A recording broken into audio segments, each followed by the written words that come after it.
So everyone, this is my shop. I've shown you this before. It's a very little tiny shop. It's only 9 feet by 12 feet. It goes by, regulations of the city. I didn't want to go past any of their codes. So this is what it is. It was made by the local Mennonite farmers and then it was dropped off here.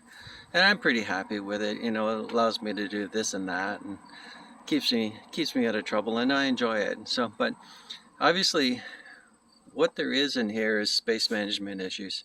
And what I've always got to be able to do is manage the things I do space-wise in order to do the projects that I want. So in my little shop, I have to question whether everything is being used properly. And certainly, I use this table all the time. This is the primary area of work. This table saw I use all the time, hundreds of times over and over and over again. Um, I did buy this table, um, and it's for routing, but there's a broken part on it, so I haven't used it. But I certainly use my routers all the time. Here's my bandsaw, which I've tried to fix up several times, and I think I finally got it working right. And I would use that for bigger applications, not for fine woodworking. I also have to improve the lighting in this corner in order to see where I'm cutting on that line, but I do use it, so I like it. Coming around the corner here, I use this chop saw all the time. It's my little station. For bigger pieces of wood, I would actually have to take it outside, but for 99% of the stuff I use, this is a great tool. My tool in question that I haven't seemed to use very much is this drill press, and it's made by King. Now I got this, so my question is, should I keep it or should I throw it out and use the space for something more useful? And to further compound the issue to make it, sort of negative wise, it's never really run properly. So last summer, someone was giving it away for free. Actually, the same person I bought the table saw from and the rotor table from, and they were throwing this out, so I took it. The issue is when you turned it on, it just basically wouldn't run. You could turn it on, and you could hear the motor going, but the bit in the chuck wouldn't move. And so I stuck it in the corner here and I never used it. And then a couple of weeks ago, my son was over and I said, Dennis, can we try and get this thing going? And with his help, what we did is, we just looked at it. We didn't do a heck of a lot, but part of the issue is it's a non-standard belt that the fellow put onto it. And in order to make the belt work, he had to extend the motor out to the very, very end, and he put in a couple blocks of wood rather than getting a proper belt. And then what he did is he cut out part of the housing in order to move the this pulley back as far as he could get it. And the problem is the housing was rubbing against the belt and stopping it from moving. And the belt was, I think the belt was it on the second or the third level down here, and vice versa. So my son helped change it around so that we got it running.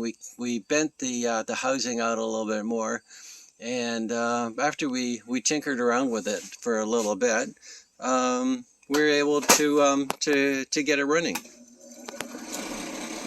So it actually works quite well, and I'm sort of surprised. Now, since I've got it working, I've used it quite a number of times, and I've been pretty happy with it.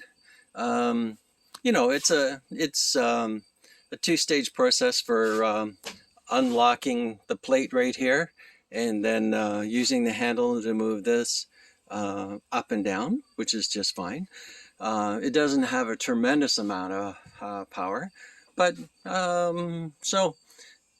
My initial thoughts were, maybe I didn't really need this because it wasn't working and I wasn't happy with it. But since we did get it working, I have been using it, and I would recommend that for the people that want to do woodworking projects, that they get one of these things. Again, this was free. There's lots of them out that are very cheap, get one, pick it up, tune it up, get it working. You'll still find many applications for it. So I got this little bench that I keep it on. Underneath I keep all my different supplies. One of my so this is my drilling area. So you know, I have different bits down here, you know, a whole box of them. I got, obviously, you know, a whole bunch of different bits that that I can put into this thing. Maybe I should get some more. One of the projects that I am going to work on is using this little device right here, and it's just for making circles. So you can put one blade in this thing and make a big circle, or you can put multiple blades in here. With this one right here, I put in two blades, one here and one here. And when I put it in here and run a piece of wood through it, going down, it will actually hopefully cut me a ring out of a piece of wood, which will be interesting to do. My only problem is I've had this sawing blade for like 35 years now, and the this shaft is all worn out, so it doesn't apply any pressure once I put it in the chuck, and it slips. But I am going to replace this, and that's one of the projects. I'm going to try and make some circles, rings, and then put all the different rings together into different configurations. And then for this wood right here, I'm going to get a Forstner bit, and what I'm going to do is I'm going to cut those things to various different sizes and join them all together and make some pencil holders. So, you know, once you get going, you'll be able to do all sorts of different things on this. I did use it also extensively to work on the wireless speakers that I put together.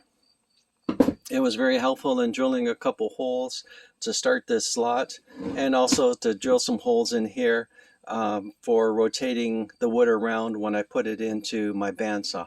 So there's different applications that you're going to be able to use this for. I would suggest, again, get one. You know, try it out, use it, tune it up. I think that sooner or later you'll start to realize that it is an essential part of woodworking. Thanks.